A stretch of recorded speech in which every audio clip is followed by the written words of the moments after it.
Bismillahirrahmanirrahim. La ilaha illallah, la mawjuda illallah, la ilaha illallah, la ma'buda illallah, La ilaha illallah, la matluba illallah, la ilaha illallah, la maqsuda illallah. Bismillahirrahmanirrahim. Allah, la haula wa la quwwata illa billah. Astaghfirullahaladzim, astaghfirullahaladzim, astaghfirullahaladzim, wa atubu ilaih. Bismillahirrahmanirrahim. Alhamdulillahirabbil alamin wa bihi nasta'inu ala umuri dunya waddin. Wa sallallahu ala sayyidina Muhammadin wa ala alihi wa sahabatihi ajmain. Amma ba'd. Fa ya rabbi israh li sadri wa yassir li amri wahlul 'uqdatam min lisani yafqahu qawli. Qala al-mu'allif rahimahullah wa nafa'ana Allah wa bi ulumi. Baik. Setelahnya kemarin kita membahas tentang puasa ya. Kita lanjutkan dulu. Bismillahirrahmanirrahim. Fahadzal qadru, maka ukuran ini, fahadzal qadru, maka ukuran ini, fahadzal qadru, maka ukuran ini, min syarhi ta'ati, udah? Min syarhi ta'ati, dari penjelasan taat. Min syarhi ta'ati, dari penjelasan taat. Yakfika, cukup bagimu, yakfika, cukup bagimu, min bidayatil hidayati, dari permulaan hidayah. Min bidayatil hidayati, dari permulaan hidayah. Faidah tajta, faidah tajta, lalu jika engkau perlu atau butuh. Faidah tajta, lalu jika engkau butuh, ila zakati, pada penjelasan zakat. Ila zakati, pada penjelasan zakat. Ila zakati, pada penjelasan zakat. Wal haji, dan haji. Au ila mazidin, atau kepada tambahan. Au ila mazidin, atau kepada tambahan. Li syarhi salati, terhadap syarah salat, terhadap syarah salat atau penjelasan salat. Wasiyami, dan puasa. Wasiyami, dan puasa. Fatlubhu, maka carilah ia. Fatlubhu, maka carilah ia. Mimma, dari perkara. Mimma, dari perkara. Auradnahu, yang kami telah menyebutkannya. Auradnahu, yang kami telah menyebutkannya atau menuturkannya. Fi kitabina, dalam kitab kami. Kata Imam Al-Ghazali ini. Fi kitabina, dalam kitab kami. Ihya'i Ulumiddin, yaitu kitab Ihya Ulumiddin. Baik, setelahnya kemarin kita membahas tentang puasa ya. Jadi pada pembahasan sebelumnya kita jangan sampai menduga ketika kita puasa, puasa itu hanya meninggalkan makan, minum, dan bersetubuh saja. Akan tetapi puasa itu lebih dari itu ya.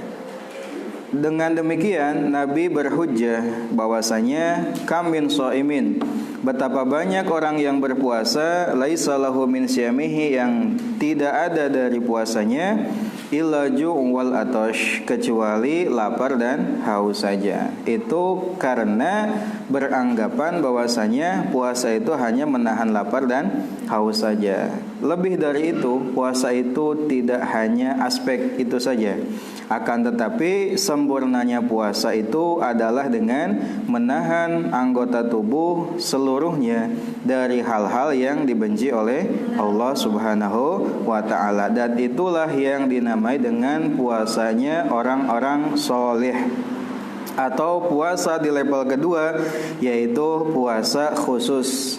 Karena kemarin puasa itu ada 3 level. Level terendah adalah puasa awam, yaitu puasanya orang yang hanya menahan diri dari lapar, haus, dan syahwat kemaluannya saja.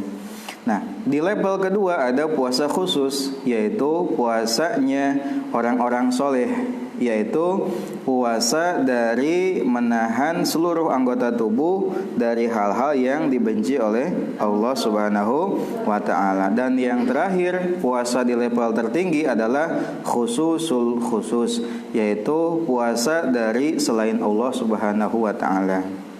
Nah, meskipun kita tidak sampai kepada level yang terakhir, minimal kita mengusahakan puasa di level yang menengah, yaitu level yang kedua. Nah, dengan cara 5 perkara. Jadi ada 5 hal yang menunjang kesempurnaan puasa yang sampai kepada level yang kedua itu. Yang pertama apa? Menjaga mata dari memandang kepada hal-hal yang dibenci oleh Allah dan segala sesuatu yang menyibukkan hati dari mengingat Allah Subhanahu wa ta'ala. Yang kedua apa? Menjaga lisan dari berkata-kata hal yang tidak bermanfaat. Yang ketiga, menjaga telinga dari memperdengarkan kepada hal-hal yang diharamkan oleh Allah Subhanahu wa ta'ala. Yang keempat apa? Bersungguh-sungguh untuk makan, berbuka dengan makanan yang halal. Yang kelima apa? Walas tastaksir, dan jangan banyak pada saat makan dan minum dengan yang halal tadi, gitu ya. Kemudian kemarin juga ditutup dengan pembahasan keutamaan dari puasa-puasa ya, tentang makna dari puasa kemarin, jika kita telah tahu makna dari puasa, maka perbanyaklah darinya semampumu, karena puasa adalah pondasinya ibadah. Sekali lagi, puasa adalah pondasinya ibadah dan kunci kedekatan kepada Allah Subhanahu wa ta'ala. Kata Nabi, likulli syai'in babun, segala sesuatu itu ada pintunya. Wa babul ibadati as-saumu, dan pintunya ibadah adalah dengan puasa. Nah, tentang keutamaan puasa juga Nabi mengatakan kullu hasanatin bi asyri amsalihha. Dalam hadis qudsi ya, qala Allah Ta'ala, setiap kebaikan itu dibalas dengan 10 kali lipatnya, bahkan sampai 700 kali lipat. Jadi setiap kita melakukan kebaikan, jangan sampai kita menduga satu kebaikan itu dibalas dengan satu kebaikan. Istimewanya umat Nabi Muhammad, satu kebaikan itu dibalas dengan 10 kebaikan, dan lebih bahkan sampai 700 kali lipatnya. Satu dibalas dengan 700 kali lipatnya, kecuali puasa. Nah, ini istimewanya puasa.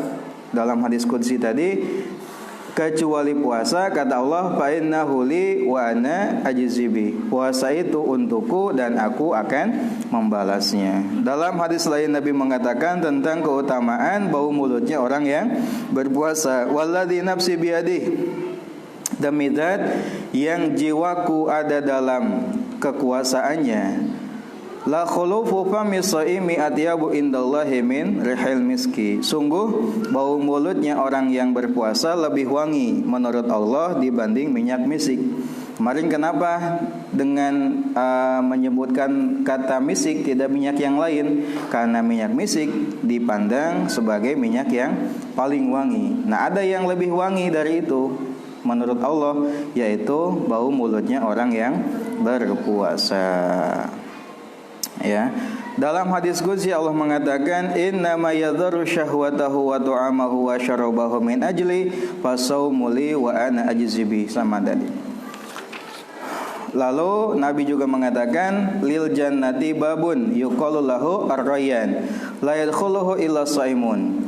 Surga itu memiliki satu pintu yang disebut dengan pintu ar-rayyan, dan tidaklah seorang memasukinya kecuali orang-orang yang puasa. Jadi kalau kita rajin puasa, tidak hanya puasa fardu, yang sunatnya juga kita kerjakan, baik itu yang tahunan atau bulanan atau mingguan, maka pahala atau keistimewaan bagi dia adalah masuk surga dengan lewat pintu yang dinamai dengan pintu ar-rayyan, yaitu pintu khusus untuk orang-orang berpuasa. Kan ada pintu surga itu sesuai dengan amaliyah tertentu, seperti ada pintu surga namanya pintu duha, yaitu pintu surga yang hanya dimasuki oleh orang-orang yang mengerjakan sholat duha.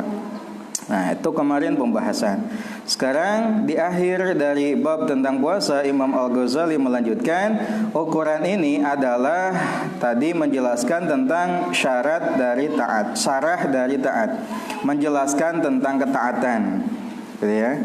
Lalu cukuplah bagimu dari permulaan mendapatkan hidayah. Kan sudah dikatakan di awal bahwasanya hidayah itu ada permulaannya. Permulaannya adalah dengan menjalankan ketaatan. Nah, yang kemarin sudah tuh dari mulai bangun tidur sampai tidur lagi. Dari mulai adabul jumu'ah, sholat ya kemarin, lalu ditutup dengan pembahasan puasa. Kenapa tidak semuanya? Karena kan rukun Islam itu apa aja? Sholat, zakat, puasa, dan haji. Mengapa hanya yang dibahas itu hanya sholat dan puasa saja? Hajinya kemana? Nah, kata Imam Al-Ghazali, faidah tajta ila zakat wal haji. Kalau misalkan memang perlu pembahasan tentang zakat dan haji, atau mau pembahasan lebih dari sholat dan puasa, maka silahkan cari saja dari kitab yang kami tulis dalam kitab Ihya Ulumuddin. Jadi dalam kitab Bidayatul Hidayah hanya dicukupkan tentang pembahasan puasa dan sholat saja. Kalau mau pembahasan tentang zakat, tentang haji, itu ada di kitab Ihya Ulumuddin, karya monumental Imam Al-Ghazali. Ya, itu kitab yang sangat luar biasa. Kurang lebih cetakannya 4 jilid gitu ya, tebal-tebal. Nah, kalau kita serius ngaji, waktunya kita kepergunakan dengan baik, insya Allah kita bisa belajar kitab Ihya Ulumuddin. Salah satu kitab rujukan dalam pesantren-pesantren. Al-Qismu Tsani, pembagian yang kedua. Al-Qismu Tsani, bagian yang kedua. Al-qaulu, perkataan, bijtinabil ma'asi, tentang menjauhi maksiat. Bijtinabil ma'asi, tentang menjauhi maksiat. I'lam, ketahuilah,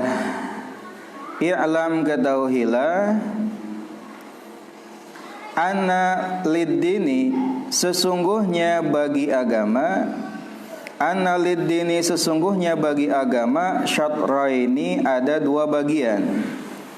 Syatraini, ada dua bagian. Ahaduhuma, yang pertama dari keduanya. Ahaduhuma, yang pertama dari keduanya, tarkul manahi, adalah meninggalkan larangan-larangan. Tarkul manahi adalah meninggalkan seluruh larangan. Silakan. Tarkul manahi adalah meninggalkan seluruh larangan. Wal akharu, dan yang lainnya. Wal akharu, dan yang lainnya. Fi'lut ta'ati, adalah mengerjakan seluruh ketaatan. Fi'lut ta'ati adalah mengerjakan seluruh ketaatan. Imam Al-Ghazali melanjutkan di pembagian yang kedua dalam kitab Bidayatul Hidayah. Kan di awal sudah kita bahas bahwasanya kitab Bidayatul Hidayah ini dibagi menjadi 3 pembahasan. Pembahasan pertama yang kemarin sudah selesai, yaitu pembahasan tentang ketaatan. Ya, pembahasan tentang ketaatan. Lalu kita masuk kepada pembahasan yang kedua, yaitu tentang ijtinabil ma'asi, menjauhi seluruh kemaksiatan. Dan di pembagian yang ketiga adalah tentang adabus suhbah wal muasyarah ma'al khaliq azza wa jalla wa ma'al khalqi, yaitu etika dalam bergaul ya bersama Allah dan makhluknya. Nah, itu nanti kita bahas di pembagian yang ketiga. Nah, sekarang kita baru masuk ke pembagian yang kedua, yaitu tentang menjauhi maksiat. Kata Imam Al-Ghazali, beliau mengatakan, ketahuilah bahwasanya agama itu ada dua bagian. Bagian yang pertama adalah meninggalkan seluruh larangan Allah. Bagian yang kedua adalah mengerjakan seluruh ketaatan. Agama itu. Jadi agama itu antara meninggalkan seluruh larangan dan mengerjakan seluruh ketaatan. Wa tarkul manahi, dan meninggalkan seluruh larangan. Wa tarkul manahi, dan meninggalkan seluruh larangan, huwa, yaitu asyaddu, lebih berat. Asyaddu, lebih berat. Nah, lalu dari kedua hal tersebut mana yang paling berat? Kata Imam Al-Ghazali, yang paling berat dari dua hal itu adalah meninggalkan larangan. Ya. Kata Imam Al-Ghazali. Kalau bagi kita gimana? Dua-duanya berat mungkin ya. Melakukan ketaatan berat dari mulai kemarin, zikir, etika pada saat bangun tidur sampai tidur lagi, sholat, puasa, wah betapa banyak. Ya. Itu kata Imam Ghazali tidak terlalu berat dibanding dengan meninggalkan seluruh larangan. Jadi kalau dibandingkan mana yang paling berat antara menjalankan seluruh ketaatan dengan meninggalkan seluruh larangan, yang paling berat adalah meninggalkan seluruh larangan dari Allah Subhanahu wa taala. Alasannya mengapa? Fa inna ta'ati, karena sesungguhnya taat. Fa inna ta'ati, karena sesungguhnya taat, yakduru, mampu. Yakduru, mampu, alaiha, atasnya, kullu ahadin, setiap orang. Kullu ahadin, setiap orang. Wa tarku syahawati, dan meninggalkan seluruh syahwat. Wa tarku syahawati, dan meninggalkan seluruh syahwat, la yakduru, tidak mampu, alaihi, atasnya. Atasnya teh atas tarku teh. Alaihi, atasnya, illa siddiqun, kecuali orang-orang yang jujur. Illa siddiqun, kecuali orang-orang yang jujur dalam hal beragama. Nah, alasannya mengapa? Taat itu katanya semua orang mampu. Tidak ada yang gak mampu. Puasa bisa, mampu. Sholat mampu, gampang kan? Sholat, puasa gampang kan? Puasa. Zakat itu kan hanya wajib bagi mereka yang punya kelebihan harta. Haji juga hanya wajib bagi mereka yang mampu. Selebihnya ya mudah. Nah, itu alasannya. Jadi ketaatan itu semua orang mampu. Akan tetapi untuk meninggalkan syahwat ini tidaklah mampu kecuali mereka yang as-siddiqun, bergelar orang yang dalam hal ibadahnya, dalam hal kehambaannya sudah naik ke peringkat siddiqun. Hamba-hamba yang jujur dalam penghambaannya. Syahwat apa saja, baik itu syahwat qalbiyah, kemauan-kemauan yang timbul dari dorongan hati, atau syahwat badaniyah, kemauan-kemauan timbul dari dorongan badan, tubuh, atau syahwat farjiyah, dorongan-dorongan yang timbul dari kemaluan. Nah itu. Nah, untuk meninggalkan syahwat ini katanya tidak semua mampu. Bahkan di level ustadz sekalipun ya, kadang ya belum mampu dalam meninggalkan hal ini, syahwat ini. Falidzalika, maka karena itu qala, berkata Rasulullah sallallahu alaihi wasallam, Rasulullah sallallahu alaihi wasallam, al muhajiru, orang yang berhijrah, Al-muhajiru orang yang berhijrah, man yaitu orang hajaro yang ia meninggalkan as-su'a keburukan. As-su'a keburukan. Wal mujahidu dan mujahid itu orang yang bersungguh-sungguh dalam berjuang. Man yaitu orang jahada yang mencegah atau bersungguh-sungguh yang mencegah hawa nafsunya. Hawa nafsunya. Nah, ada dalil yang menyatakan bahwasanya memang yang paling berat itu adalah apa tadi? Meninggalkan larangan. Nah, oleh karenanya katanya Nabi mengatakan, siapakah orang yang hijrah itu?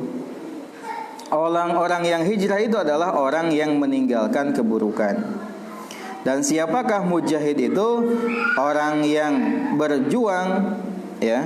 Atau mujahid itu adalah orang yang mencegah nafsunya dari mengikuti hawa nafsu, baik dengan sabar, ya, mendahulukan kebaikan dan lain sebagainya. Itulah hakikat dari hijrah dan hakikat dari jihad. Jadi hakikat dari hijrah itu apa? Meninggalkan keburukan. Hakikat dari jihad itu apa? Mencegah diri dari mengikuti hawa nafsu. Allahu a'lam.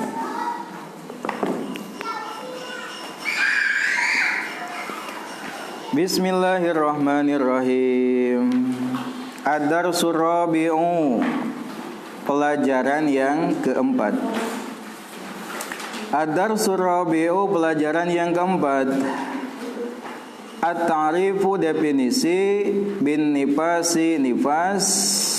At-ta'rifu, definisi, bin nifasi, nifas. Wa muddatihi, dan waktunya. Wa muddatihi, dan waktunya. Wa ma, dan perkara. Yata'allaku, yang berkaitan, bihi, dengannya. Wa ma, dan perkara yata'allaku, yang berkaitan, bihi, dengannya. Min ahkamin, yaitu dari hukum. Min ahkamin, yaitu dari hukum. Baik, setelahnya kemarin kita membahas pembahasan yang ketiga. Pelajaran yang ketiga itu isinya ada 6 pelajaran. Apa saja? Pelajaran yang pertama adalah tentang kapan seorang perempuan dihukumi haid. Yang kedua, kapan seorang perempuan dihukumi suci. Yang ketiga, tanda-tanda suci. Yang keempat, suci di antara 2 haid. Yang kelima, suci antara haid dan nifas. Yang keenam adalah suci di antara nifas dan haid. Pembahasan itu sudah kita bahas sebelumnya, ya. Sekarang kita melanjutkan ke pembahasan yang keempat atau pelajaran yang keempat tentang definisi nifas, waktu nifas, dan hukum-hukum yang berkaitan dengannya. Jadi ada 3 pembahasan. Apa saja? Definisi nifas. Berarti kalau definisi nifas, apa sih hakikat nifas itu? Yang kedua, waktu nifas. Berarti yang ditanyakan, berapa lama sih masa nifas itu?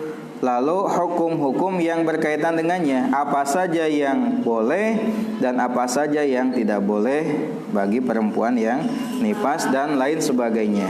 Itu adalah isi dari pelajaran yang keempat. Sanatana walu, kita akan mempelajari. Sanatana walu, kita akan mempelajari fi hadad darsi, dalam pelajaran ini. Fi hadad darsi, dalam pelajaran ini, at-ta'rifa, definisi, bin nifasi, tentang nifas. At-ta'rifa, definisi, bin nifasi, tentang nifas. Wa syurutohu, dan syarat-syarat nifas. Wa syurutohu, dan syarat-syarat nifas. Wa muddatahu, dan waktu nifas. Wa muddatahu, dan waktu nifas. Wa hukma taqattu'i damin nifasi. Wa hukma taqattu'i damin nifasi, dan hukum darah nifas yang terpotong-potong. Wa hukma taqattu'i damin nifasi, dan hukum darah nifas yang terpotong-potong, terhenti-henti gitu. 1 hari keluar, 5 hari putus, nah kayak gitu. Bagaimana hukumnya? Wa ziyadati dami, dan penambahan darah. Wa ziyadati dami, dan penambahan darah ala aksarin nifasi, atas paling lamanya nifas. Ala aksarin nifasi, atas paling lamanya nifas. Jadi dalam pelajaran keempat ada 6 pelajaran katanya. Pelajaran yang pertama adalah tentang definisi nifas.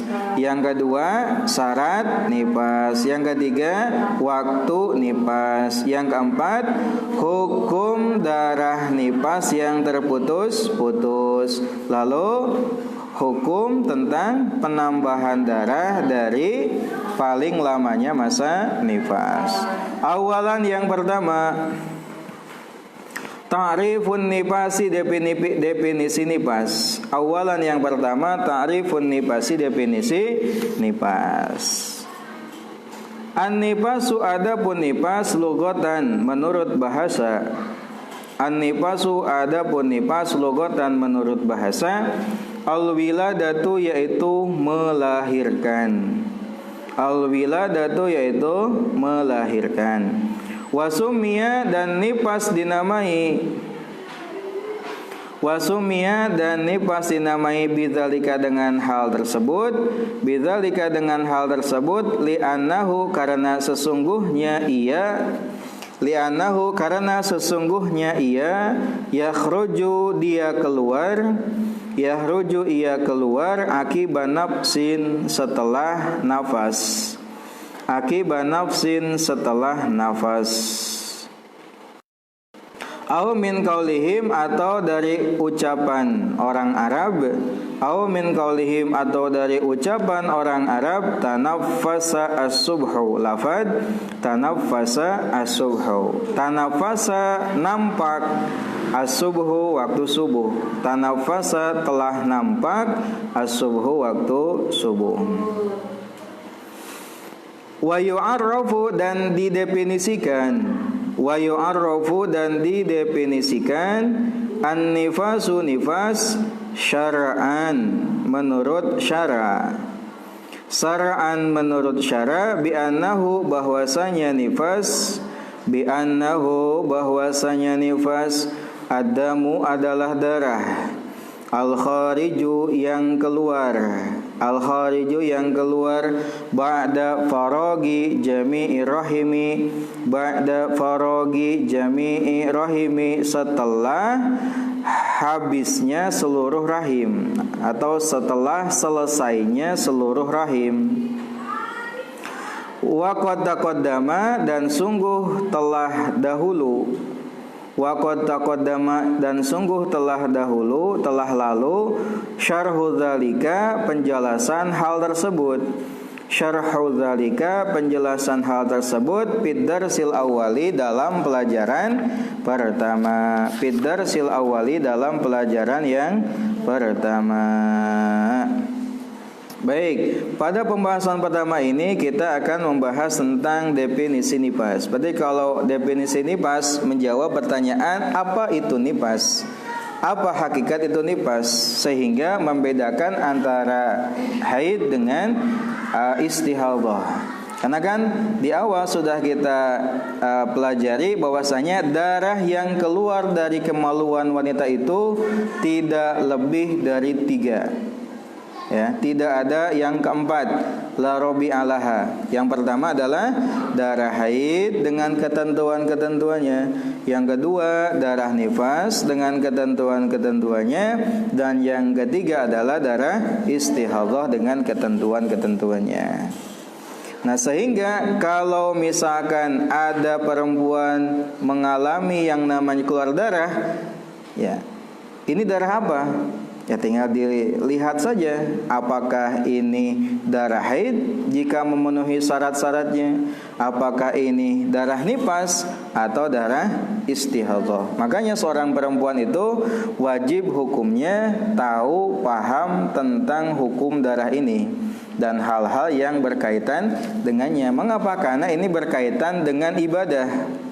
Karena wanita yang haid itu dilarang untuk melakukan ibadah. Di antaranya adalah sholat, puasa, dan seterusnya.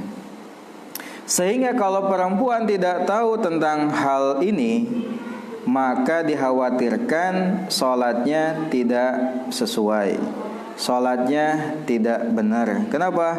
Disangka ini haid padahal istihadah. Kan istihadah tetap wajib sholat, ya. Disangka ini haid padahal ieu teh istihadah, jadi teu puasa.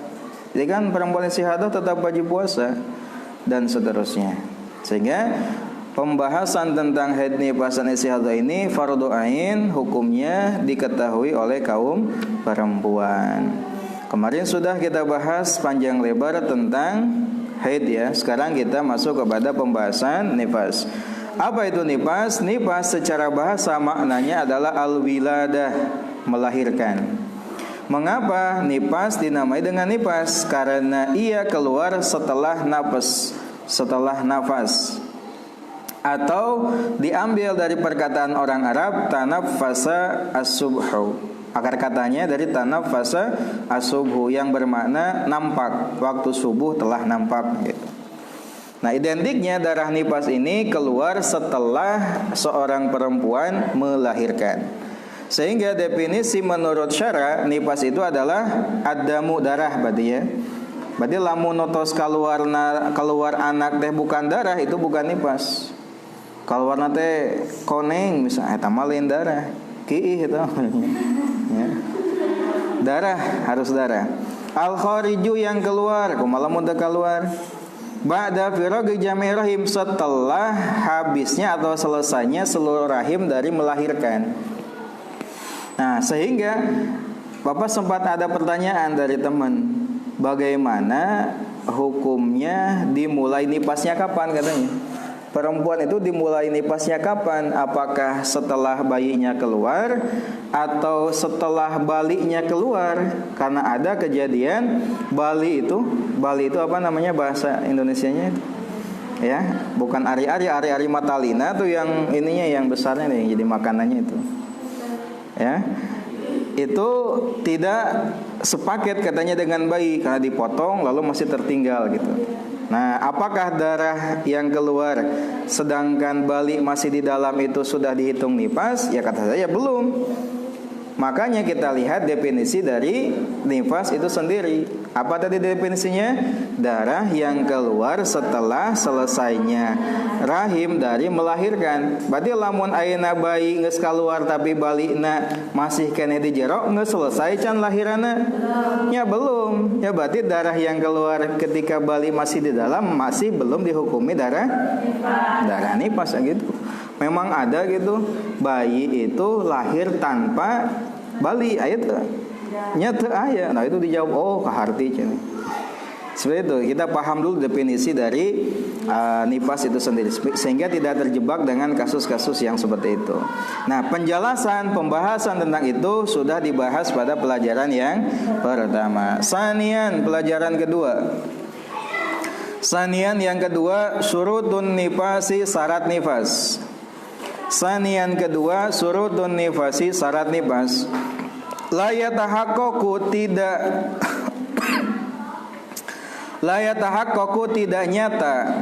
La yatahaqqaqu tidak nyata kaunun nifasi, buktinya nifas. Kaunun nifasi, buktinya nifas, nifasan sebagai nifas. Nifasan sebagai nifas illa bi arba'ati syurutin, kecuali dengan 4 syarat. Illa bi arba'ati syurutin, kecuali dengan 4 syarat. Nah, nifas itu tidaklah dinyatakan sebagai nifas kecuali telah memenuhi 4 syarat.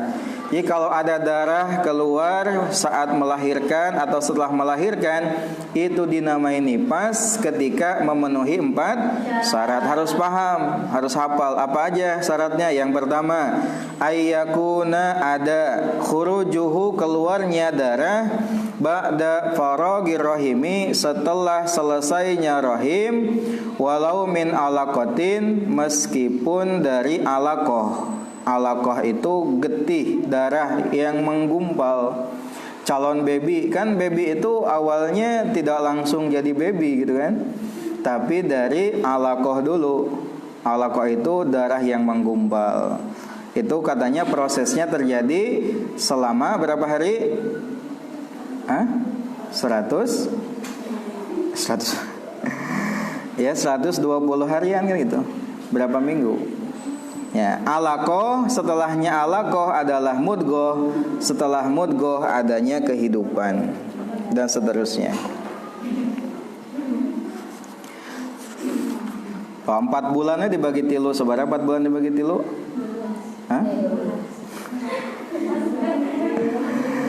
Ya. Qalat mengatakan qabilatun, dokter anak atau dukun beranak, boleh mah dukun beranak qabilah. Mun aya namanya ahli lah. Qabilatun ahli kehamilan, ahli anak.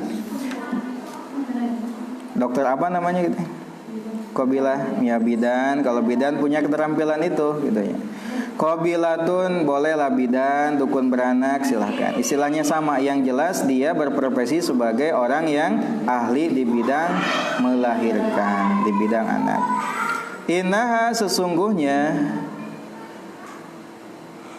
mabda'u khalqi adamin adalah permulaan penciptaan manusia atau permulaan bentuk manusia. Mabda'u khalqi adamin, permulaan penciptaan manusia atau permulaan bentuk manusia, silahkan. Syarat yang pertama, nifas disebut dengan nifas adalah darah yang keluar setelahnya selesai rahim itu, ya baik itu alaqah atau mudghah, itu disebut sebagai mabda'u khalqin adami menurut ahlinya. Ieu teh kaluar getih si Noer teh. Tapi cek dokter kandungan ieu mah lain pianakeun. Ieu mah getihna we menggumpal. Nah, itu bukan nifas. Ya gitu ya. Ieu mah kaluar daging. Ya. Aya daging keluar. Cek dokter, ini daging apa? Oh, ieu mah daging jadi. Bukan calon anak, bukan. Ya, ini mah ada bagian tubuh yang terputus misalkan keluar. Nah, itu. Jadi kembali kepada pendapat atau keterangan dari qabilah, dokter anak atau bidan atau yang ahli dalam hal itu. Barulah dinamai dengan nifas. Amadamu, adapun darah al-khariju yang keluar qabla wiladati, sebelum melahirkan.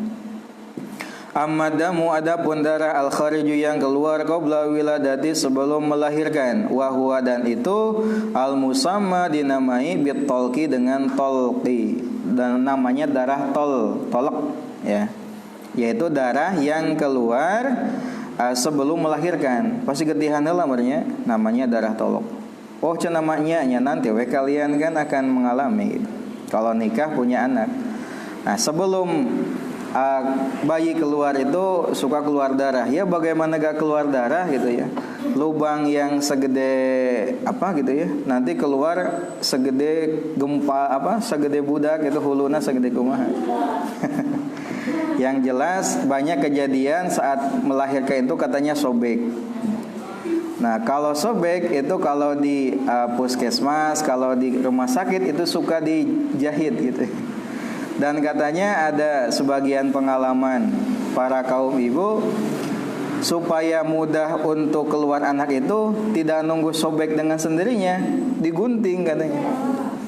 Nyanyi supaya babar. Ya, kalau lihat sekilas gitu ya, bagi kaum wanita itu ngeri, tapi kok banyak yang dedeyen gitu ya. Jadi ngeri tapi lagi dan lagi gitu. Jadi ngeri-ngeri sedap bahasanya. Katanya sakit, berapa bulan kemudian hamil lagi gitu. Katanya sakit, kok berapa tahun kemudian udah ada lagi gitu. Ya, ngeri sih ngeri, tapi sedap mungkin ya. Ngeri-ngeri sedap jadinya. Alhamdulillah kaum laki-laki gak mengalami gitu ya. Nah, itu perempuan bagiannya. Nah, darah yang keluar sebelum melahirkan namanya damu tolqin atau darah tolak. Falaisa, dan ia bukan binifasin nifas, dan ia bukan nifas. Ingat, darah yang keluar sebelum rahim kosong itu bukan nifas, bukan. Ya. Namanya damu tolqin. Wala bihaidin, dan juga bukan haid. Illa ini tasola, kecuali jika bersambung bihaidin dengan haid qablahu sebelumnya. Nah, darah yang keluar sebelum melahirkan itu tadi bukan nifas, bukan pula haid, kecuali kalau memang darah sebelum bersambung dengan darah sebelumnya. Jadi 2 hari sebelum melahirkan itu dia sudah keluar darah.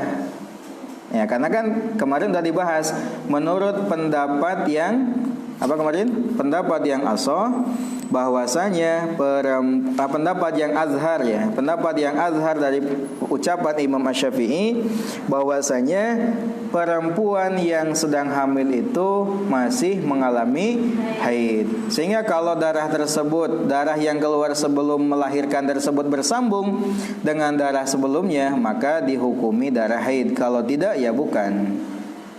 Fa'ini tasola, sehingga jika bersambung bihaidin dengan haid qablahu sebelumnya, fahuwa, maka ia haidun adalah haid. Fa'ini tasola, sehingga jika tersambung bihaidin dengan haid qablahu sebelumnya, fahuwa, maka ia haidun adalah haid. 5, karena perkara taqaddama yang telah lalu.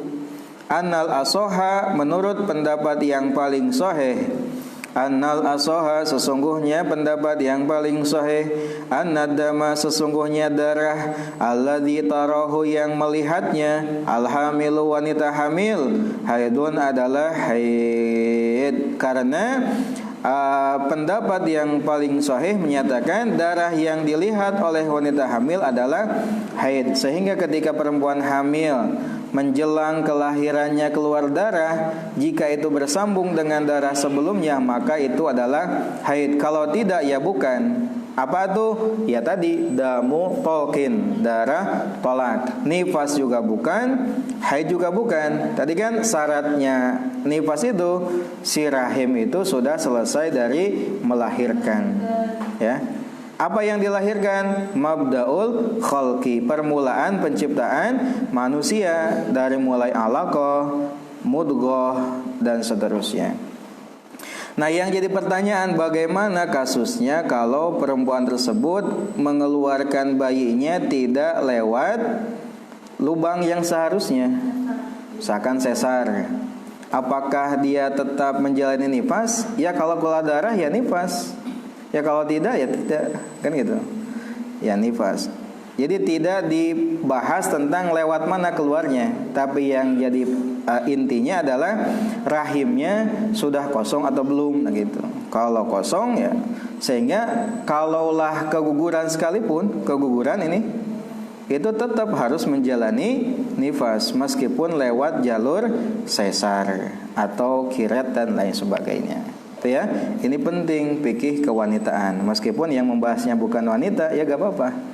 Ya, sebagai ilmu bagi kalian semua. Nanti di suatu saat nanti kalian jika ada usia, ada umur, ada jodoh, pasti mengalami hal yang demikian, supaya tahu ilmunya gitu.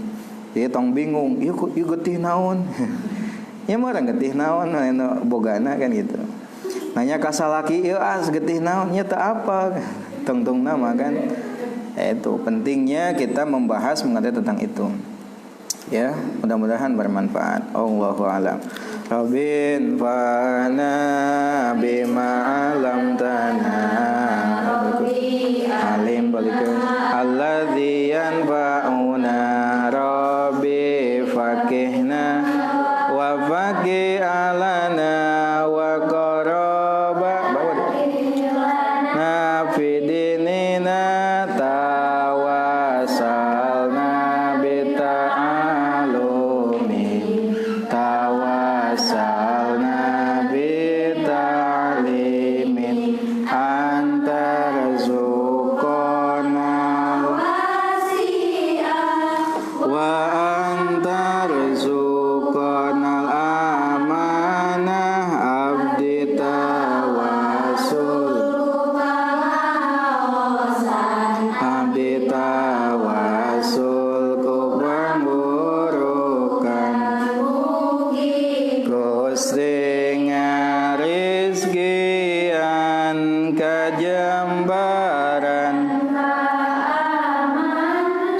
Subhanakallahumma wa bihamdika asyhadu an la ilaha illa anta astaghfiruka wa atubu ilaik.